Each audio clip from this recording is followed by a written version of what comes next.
Let me tell you all something right now.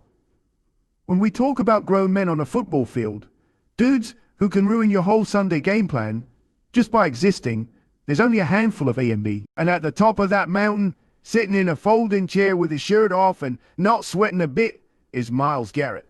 Now, one's gonna take you all back for a second.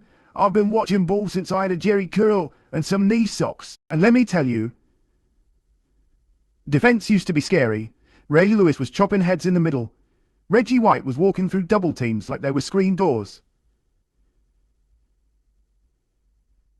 LT. Lord have mercy, you didn't even want to look that man in the eye. And now, it's Myles Garrett's time. Ain't no question about it. TJ Watt might get more highlight reels. Max Crosby might bring more grit. Micah Parsons might be more versatile. But Garrett, he's the baddest dude on the edge, bar none. Bar none. Let me hit you with some numbers, 'cause y'all love receipts. PF grades. Garrett, top 2, not 5, not 3, top 2, and you already know who that other guy is. Micah Parsons, win rate, best in the league. Offenses know he coming, and they still can't stop him. Double team rate, top 3 in the NFL. Every play, he got 2 grown men holding him like he owe him money, and still gets to the quarterback. I mean, come on now. That ain't regular. Let's break it down. Let's talk edge rushers. TJ Watt, that boy's a problem. He's consistent. He's disruptive. He plays the game like it insulted his mama. And he's already got that decoy in the bag. But here's the difference. Garrett creates chaos even when he doesn't touch the quarterback. You watch the film, and QBs panic before he even gets off the line. They change in protections. They call in audibles. They roll away. They run in scared. Max Crosby Max is a dog. Real talk. Plays every snap like he trying to feed his family with it. But that man don't have the same ceiling as Garrett. You put him in a lab. 99 coaches out of 100 gonna take Garrett for raw athleticism alone. He got that Wolverine body with a gazelle's get off. Micah Parsons Micah is like a cheat code. He can play linebacker, edge, probably cornerback if you let him. He's an alien, but he ain't Garrett yet. Not today. Not yet. And don't get me wrong, he might pass him one day, but Garrett's in his prime. That's a mountain you gotta climb. Now let's talk money, because let's not play dumb here. The NFL is a business, baby, and the Browns knew exactly what they had in Garrett. When you got a generational pass rusher, you don't let him walk. You lock him down. And that's what Cleveland did. They gave him the richest non-quarterback deal in NFL history at the time, with a no-trade clause too. That's like a team telling you, we don't just love you. We married to you. They doubled down on Garrett because they know the truth. You don't win in this league unless you can go get the quarterback. Period. And there's no one better at doing that than 95. Now look, I keep it a buck. Always have, always will. Myles Garrett is a generational talent, but the whispers around the league ain't always about his ability. Sometimes, folks talk about his leadership, his presence, his urgency. And yeah, I heard it too. Skipped some voluntary workouts, wasn't around as much as some folks wanted. Didn't bring the same rah-rah energy as a TJ Watt or Ray Lewis or Aaron Donald. But let me ask you this. Does leadership only come in one form? 'Cause some folks lead with speeches.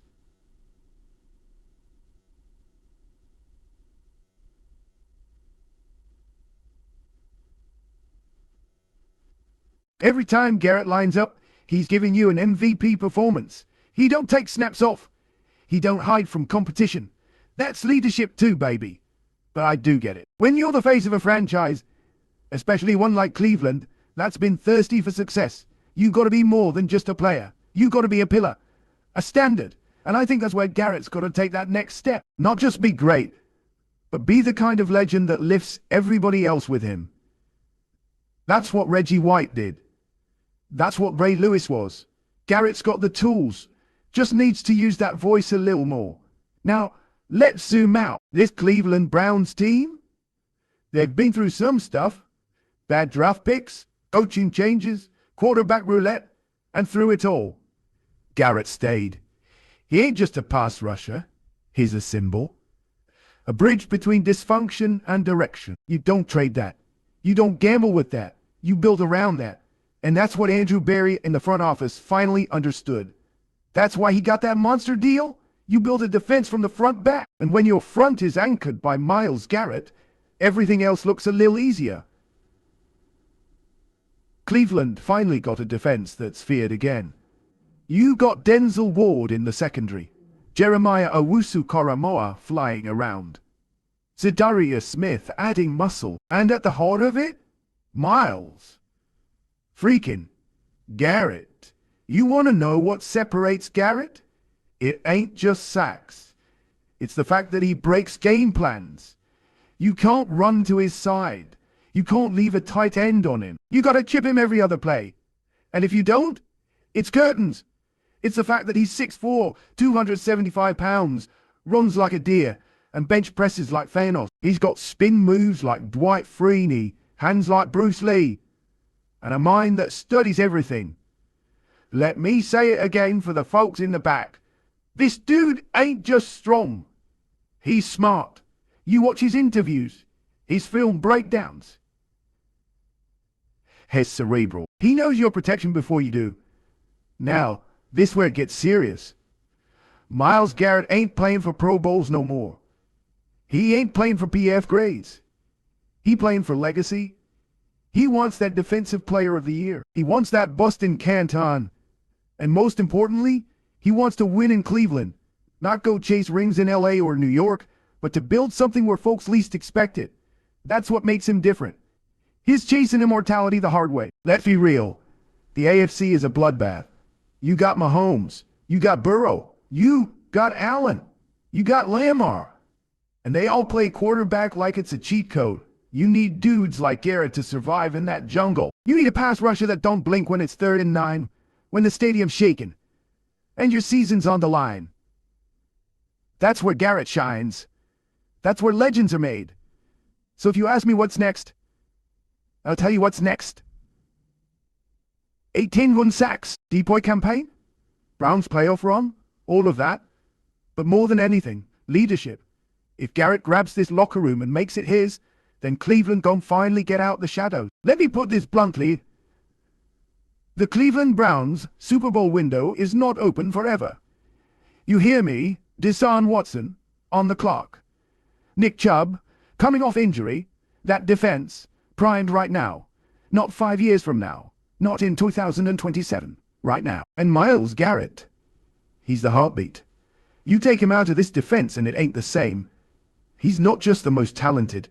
He's the one who tilts the damn field. That's why it's so important that he shows up not just on Sundays, but in the building Monday to Saturday. 'Cause here's the truth. Leaders in the NFL, they ain't just playmakers. They're tone setters. They're the standard. If Garrett shows the young dogs that he is lifting, studying, watching film like a madman, the rest gon' follow. But if he's ghosting workouts, you best believe those rookies will follow that too. I've said it before. Myles Garrett was created in a lab. But let's go deeper. This man is out here writing poetry, playing chess, quoting Greek philosophy, and deadlifting small houses. You don't get that combination often. You don't get that combination often. He ain't just an edge rusher.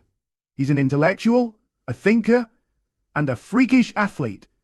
He's not just training to be stronger. He's mastering the art of pass rushing. That ain't no accident. That's obsession. That's the type of mindset that separates the great from the immortal. And you best believe Garrett is obsessed with being remembered. Now look, Ump's gotta go there. We all remember the helmet incident with Mason Rudolph. Yeah. That's a scar. That was ugly. That's gonna be in every documentary and every highlight reel about his career. And he paid the price for it. Suspension, criticism, the whole nine. But you know what I respect? How he bounced back. He didn't fold. He didn't disappear. He owned it. He stayed grounded. He didn't become a distraction. He became a better player. And now, we barely talk about that moment anymore. Because Garrett done buried it under a mountain of dominance. You know who Myles Garrett is chasing. Reggie White, the Minister of Defense, 198 sacks. Class, power, faith, ferocity. Lawrence Taylor changed the entire function of offensive football. Bruce Smith, 200 sacks, 2 decades of terror. Aaron Donald, 3x depoy, wrecks the interior like no one else. J.J. Watt, Prime Watt was a one-man wrecking crew. Garrett is still building, still stacking, but the tools, he got them all. Now it's about the legacy. About that signature moment, that iconic playoff run, that Super Bowl level impact that cements him in stone. Because, let's not forget, when we judge defensive legends, we don't just look at sacks. We look at impact, culture, fear, longevity. Let me close this out the only way I know how. Myles Garrett ain't just a football player. He's a franchise. He's a storm. He's the type of dude that makes offensive linemen lose sleep and quarterbacks whisper prayers. You can argue stats. You can nitpick attitude. But you cannot argue impact. And when it's all said and done, when the dust settles and the shoulder pads hang up, don't be surprised when Garrett is sitting at the grown man table with Reggie LT, Bruce Smith, and Aaron Donald. Because that's where he belongs. And don't say ONC didn't warn you.